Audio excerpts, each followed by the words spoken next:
Assalamualaikum warahmatullahi wabarakatuh. Perkenalkan, nama aku Regina Aprilia dengan NIM 4012011121. Saya merupakan mahasiswi Fakultas Hukum Universitas Bangka Belitung. Baiklah, di video kali ini aku akan menjelaskan tentang salah satu materi dari mata kuliah saya, yaitu mata kuliah Hukum Pemerintahan Daerah dan Otonomi Daerah. Baiklah, materi yang akan saya jelaskan di video kali ini yaitu tentang sinergitas pembentukan produk hukum daerah. Yang pertama yaitu apa sih itu produk hukum? Jadi, berdasarkan pasal 1 angka 9 Permendagri 80 tahun 2015 menjelaskan bahwa produk hukum daerah adalah produk hukum yang berbentuk peraturan meliputi perda atau nama lainnya, perkada, peraturan bersama kepala daerah atau PBKDH, peraturan DPRD dan berbentuk keputusan meliputi keputusan kepala daerah, keputusan DPRD, keputusan pimpinan DPRD dan keputusan Badan Kehormatan DPRD. Kemudian penyusunan tentang produk hukum daerah. Jadi dasar-dasar penyusunan produk hukum daerah itu dibagi menjadi beberapa bagian. Itu yang pertama itu Undang-Undang Nomor 23 Tahun 2014 tentang Pemerintahan Daerah. Kemudian yang kedua ada Undang-Undang Nomor 12 Tahun 2011 tentang pembentukan peraturan perundang-undangan. Kemudian yang ketiga ada Perpres Nomor 87 Tahun 2014 tentang pelaksanaan Undang-Undang Nomor 12 Tahun 2011 tentang pembentukan peraturan perundang-undangan. Kemudian yang keempat ada Permendagri Nomor 80 Tahun 2015 tentang pembentukan produk hukum daerah. Nah, teman-teman, di dalam produk hukum daerah ini dikenal yang namanya URPEM dan ODA. Jadi, URPEM ini atau singkatannya itu urusan pemerintahan adalah kekuasaan pemerintahan yang menjadi kewenangan presiden yang pelaksanaannya dilakukan oleh Kementerian Negara dan penyelenggara pemerintahan daerah untuk melindungi, melayani, memberdayakan, dan mensejahterakan masyarakatnya. Kemudian ODA atau biasa dikenal dengan otonomi daerah. Jadi otonomi daerah ini adalah hak, wewenang, dan kebijakan daerah otonom untuk mengatur dan mengurus sendiri urusan pemerintahannya dan kepentingan masyarakat setempat dalam sistem negara kesatuan Republik Indonesia. Nah, jadi teman-teman, untuk mencapai suatu produk hukum daerah yang berjalan dengan efektif dan efisien, itu perlu adanya arah kebijakan dari otonomi daerah itu sendiri. Jadi, bagaimana sih caranya agar arah kebijakan otonomi daerah itu bisa berjalan dengan baik? Nah, yaitu yang pertama, adanya percepatan kesejahteraan masyarakat, di mana meliputi peningkatan pelayanan, pemberdayaan, dan peran serta masyarakat, serta peningkatan daya asing daerah. Nah, percepatan kesejahteraan rakyat ini perlu memperhatikan prinsip demokrasi, pemerataan keadilan, dan kekhasan suatu daerah dalam sistem negara kesatuan Republik Indonesia. Kemudian yang kedua ada efisiensi dan efektivitas pemerintahan daerah yang meliputi hubungan antara pemerintah pusat dan daerah dan antar daerah. Kemudian yang kedua ada potensi dan keanekaragaman daerah serta peluang dan tantangan persaingan global. Nah, efisiensi dan efektivitas pemerintahan daerah ini harus terdapat dalam suatu kesatuan sistem penyelenggaraan pemerintah daerah. Nah, kemudian kita kembali lagi ke urusan pemerintahan tadi atau dikenal dengan URPEM. Jadi, urusan pemerintahan di sini dalam produk hukum daerah itu terdiri atas urusan pemerintahan absolut, konkuren, dan juga urusan pemerintahan umum. Jadi, urusan pemerintahan absolut itu merupakan urusan yang sepenuhnya menjadi kewenangan dari pemerintah pusat. Kemudian urusan pemerintahan konkuren merupakan urusan pemerintahan yang dibagi antara pemerintah pusat dan daerah provinsi serta daerah kabupaten atau kota. Kemudian urusan pemerintahan umum atau URPEM umum merupakan urusan pemerintahan yang menjadi kewenangan presiden sebagai kepala pemerintahan. Nah, jadi teman-teman, urusan pemerintahan ini juga memiliki beberapa kriteria. Yang pertama itu ada kriteria Urpem yang menjadi kewenangan pemerintah pusat.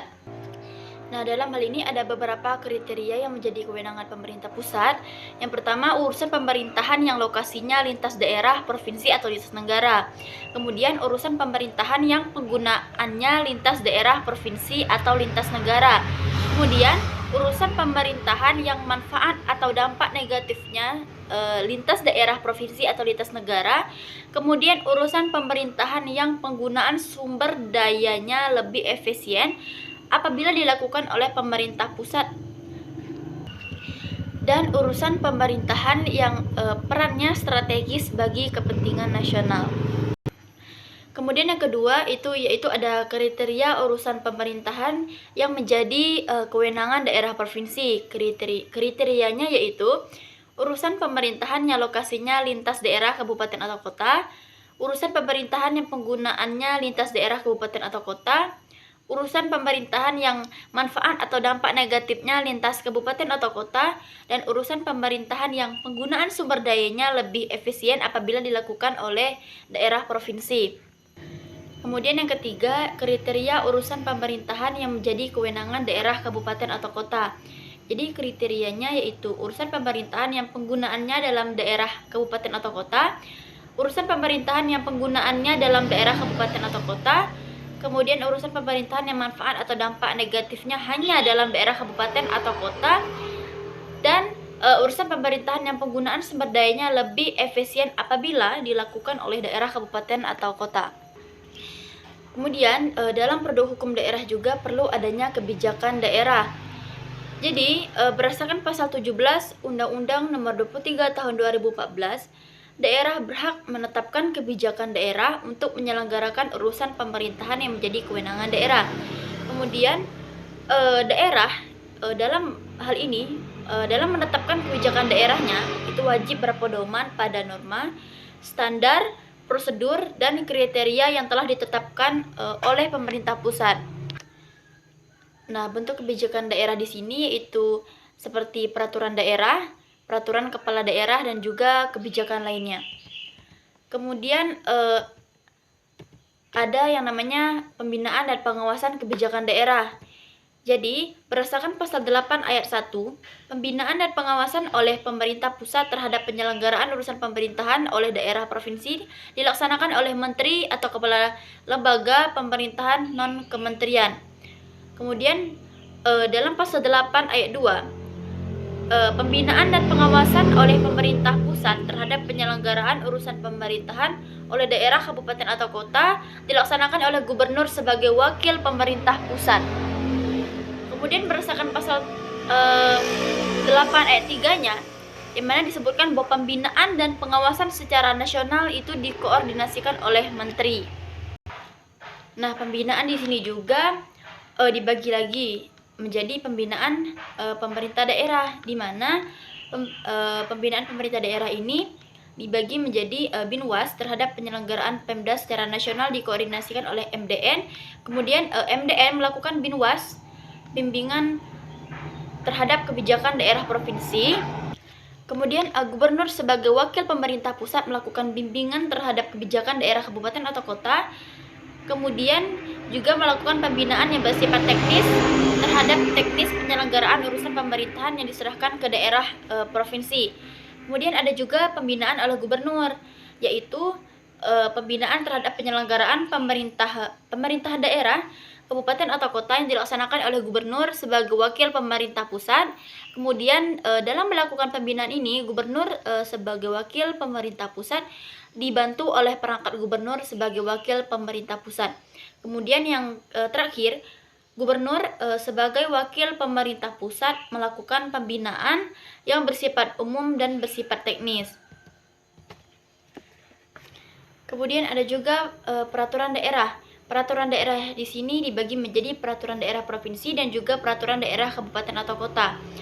Peraturan daerah provinsi adalah peraturan perundang-undangan yang dibentuk oleh Dewan Perwakilan Rakyat Daerah atau DPRD provinsi dengan persetujuan bersama gubernur.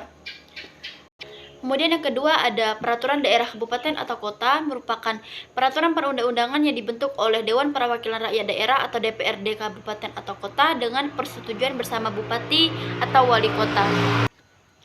Baiklah teman-teman, itulah sedikit penyampaian materi dari saya. Semoga penyampaian materi dari saya bermanfaat bagi teman-teman semuanya.